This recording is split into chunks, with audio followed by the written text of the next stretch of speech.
যে মানে আওয়ামী লীগ নিষিদ্ধ করা হয় নাই, আওয়ামী লীগের কার্যক্রম নিষিদ্ধ করা হয়েছে, দুইটার মধ্যে তফাৎ কি আসলে? মানে তারা মানে কি করতে পারবে আর কি করতে পারবে না, মানে একজন আওয়ামী লীগ কি করতে পারবে এখন?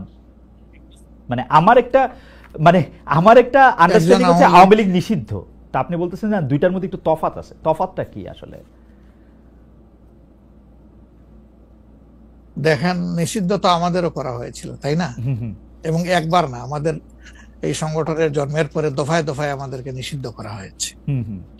নিষিদ্ধ যখন কোনো সংগঠনকে করা হয় তখন এই সংগঠনের ব্যক্তিরাও বিভিন্ন ধরনের সমস্যায় পড়ে যান, এর সাথে রিলেটেড ব্যক্তিরা, এমনকি তাদের স্বাভাবিক জীবনযাত্রাটাও তাদের পক্ষে চালায় নেওয়া সম্ভব হয়।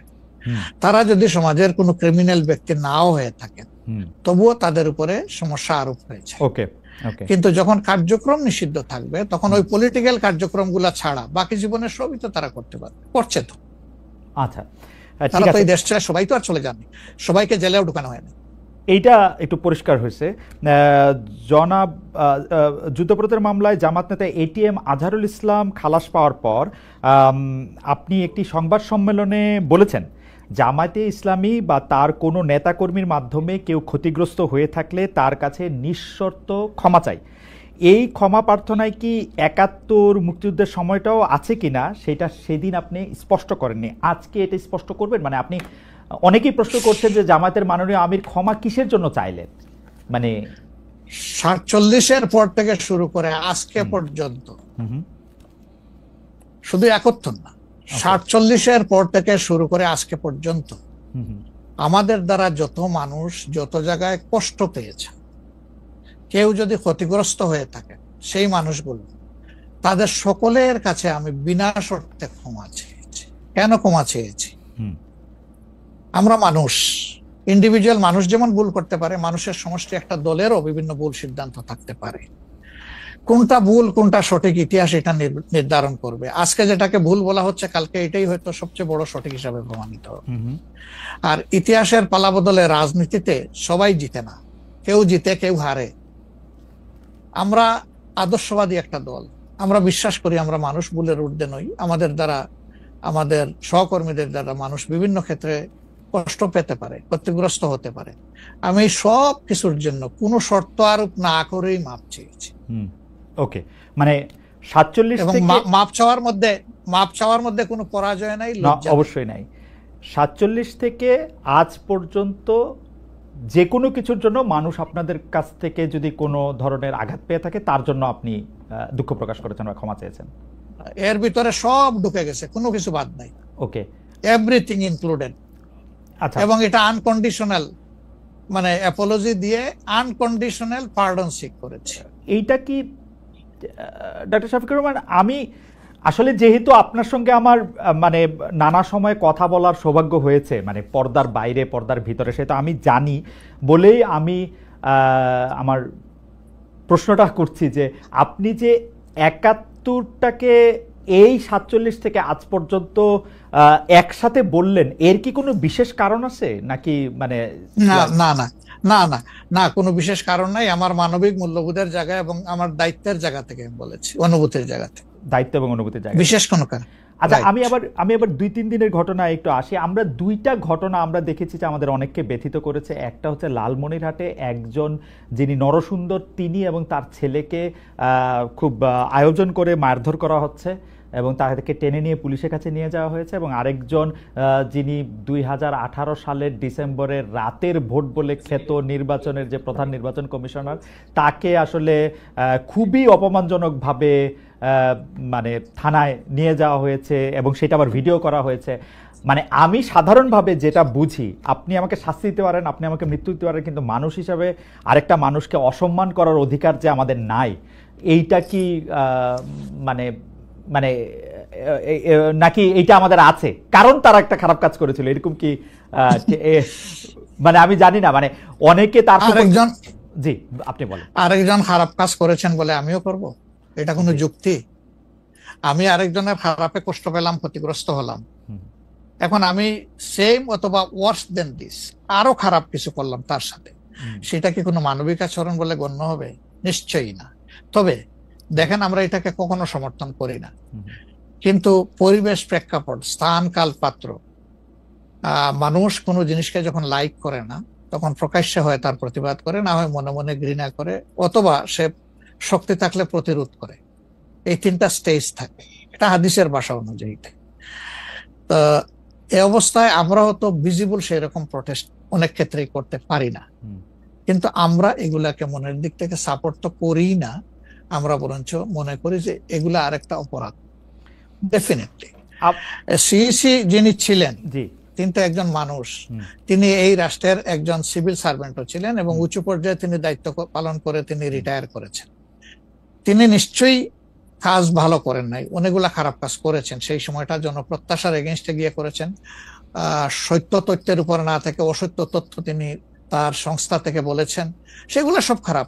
তো তার জন্য তো আদালত আছে, কিন্তু আদালতে যাবেন, আমি তাদেরকে আদালতে নিয়ে যাই, আইনের আওতায় নিয়ে যাই, কিন্তু আইন আমার হাতে আমি তুলে নেবো কেন? এটা তো কোনো অবস্থায় আমরা সমর্থন করবো না। এই জন্য আপনার স্মরণ থাকার কথা, 5 তারিখ রাত্রেই আমরা ঘোষণা করেছি যে ব্যক্তিগতভাবে আমরা কারো উপর থেকে কোনো প্রতিশোধ নেব না এবং আমরা নেইনি।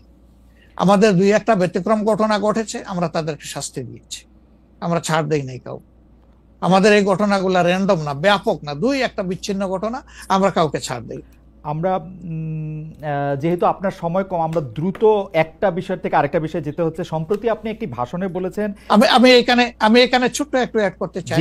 এই যে মব, যেটাকে এখন মব বলা হচ্ছে, এর চাইতে কিন্তু আরো নিকৃষ্ট মব কিন্তু গত 15.5 বছর মানুষ প্রত্যক্ষ করেছে।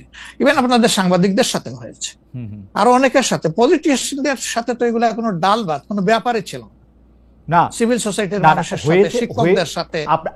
কিন্তু ওইগুলা দিয়ে আমরা এটাকে জাস্টিফাই করতে চাই। হয়েছে বলেই আমরা সবাই মিলেই কিন্তু এগুলি প্রতিরোধ করেছি, প্রতিবাদ করেছি। আসলে যে যার জায়গা থেকে প্রচন্ড ভাবে প্রতিবাদ করেছে।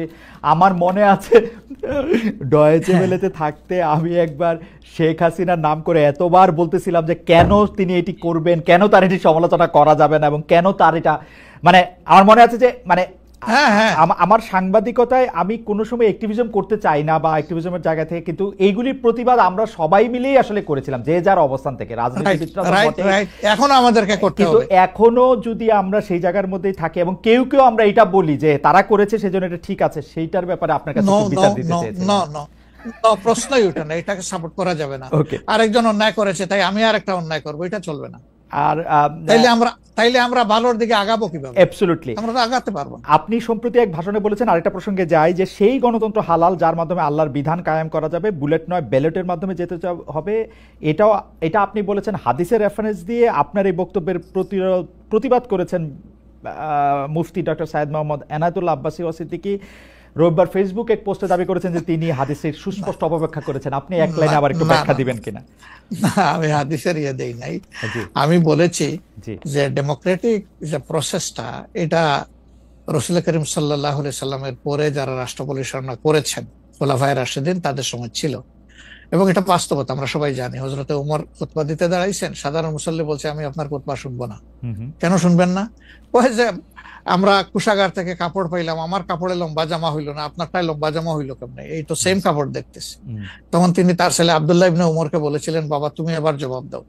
তিনি দাঁড়াইয়া বললেন যে দেখেন, বাবা তো রাষ্ট্রের দায়িত্বশীল, তার সাথে বিভিন্ন বিদেশি প্রতিনিধি দল আসে, এই রাষ্ট্রের সম্মানে আমি বাবাকে বলেছিলাম যে বাবা আমাদের পোশাক 2 টুকরা করে কাটার দরকার নাই, আপনি অনুমতি দিলে আমি কুশাগারকে রিকোয়েস্ট করতে চাই যে আমাদের 2 পিস না কেটে দিয়ে দেওয়ার জন্য, সেটা দিয়ে আপনি জামা বানাবেন।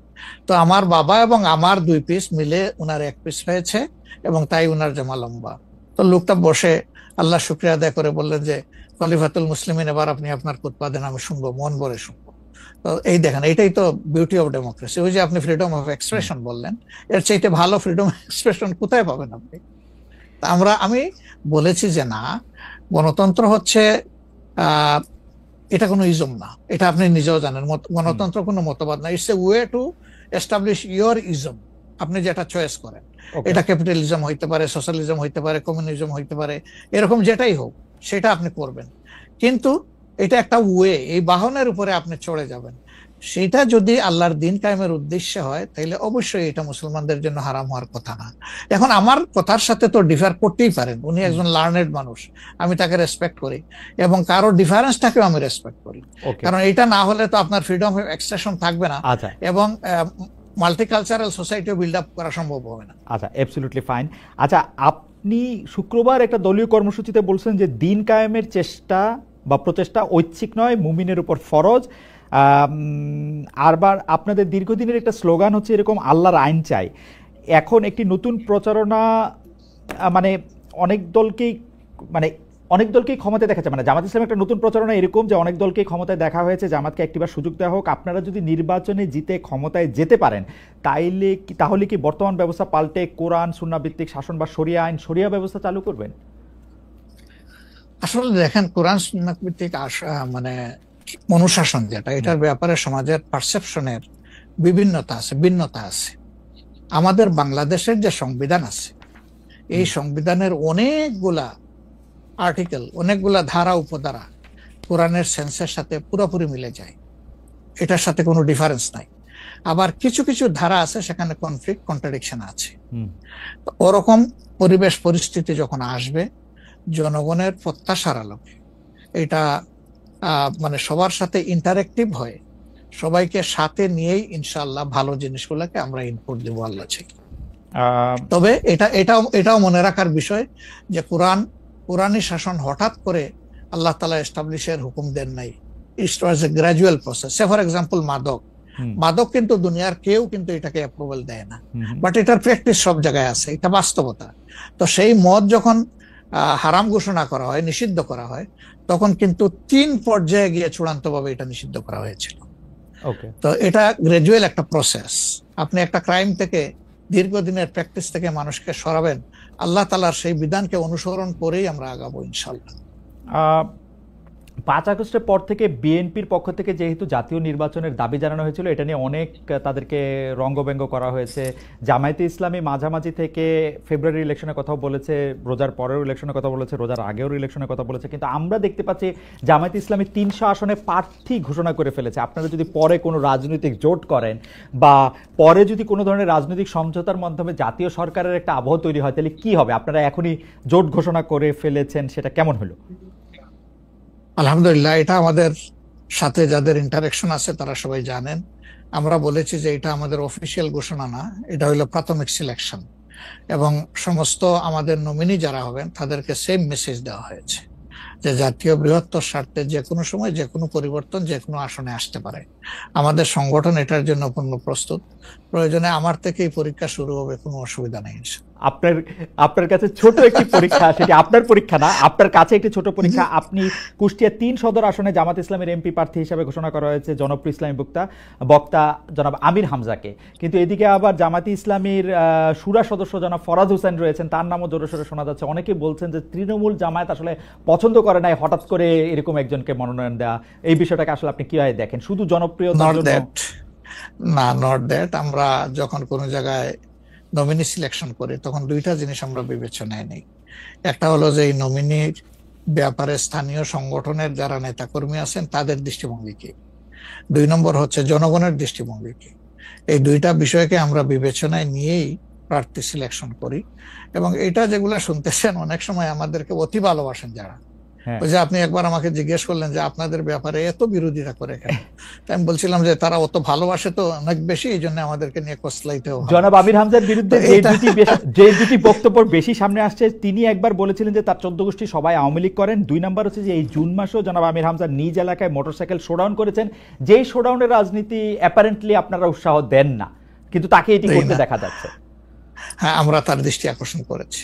ওকে, আমরা এই ব্যাপারে দৃষ্টি আকর্ষণ করেছি যে পাবলিক ইনকনভিনিয়েন্স হয় এমন কোনো কাজ আমরা করব না, যত দূর সম্ভব এটা আমরা অ্যাভয়েড করে চলবো। এটা আচ্ছা, আমরা আরেকটা প্রসঙ্গে আসি যে লন্ডনে ডক্টর মোহাম্মদ ইউনূস এবং জনাব তারেক রহমানের বৈঠকের পর যৌথ বিবৃতির প্রসঙ্গে জামায়াতে ইসলামী একটা শক্ত অবস্থান নিয়েছে। তারা বলেছে যে বৈঠককে তারা স্বাগত জানিয়েছেন, কিন্তু যৌথ বিবৃতিটা তারা পছন্দ করেন নাই। এই কারণে জাতীয় ঐক্যমত্য কমিশনে তাদের অংশগ্রহণও তারা একদিনের জন্য বয়কট করেছেন, মানে আপনারা বয়কট করেছেন। পরে আবার ডক্টর মোহাম্মদ ইউনূস আপনাকে ফোন করেন এবং সেই টেলিফোনের পরে আপনি ডক্টর মোহাম্মদ ইউনূস টেলিফোনে কি বলেছিলেন আপনাকে, সেটাকে আমাদের একটু বলা যাবে? না, উনি আসলে সেখানকার পরিবেশটাই তুলে ধরেছেন সামগ্রিকভাবে যে কেন উনি এটা করতে গেলেন। আমাদের কনসার্নের জায়গা ছিল যে তিনি নির্বাচনের একটা টাইম লাইন, ডেট না, একটা টাইম লাইন ঘোষণা করেছিলেন যে এটা 1st of April কোনো একটা সময়ে নির্বাচন অনুষ্ঠিত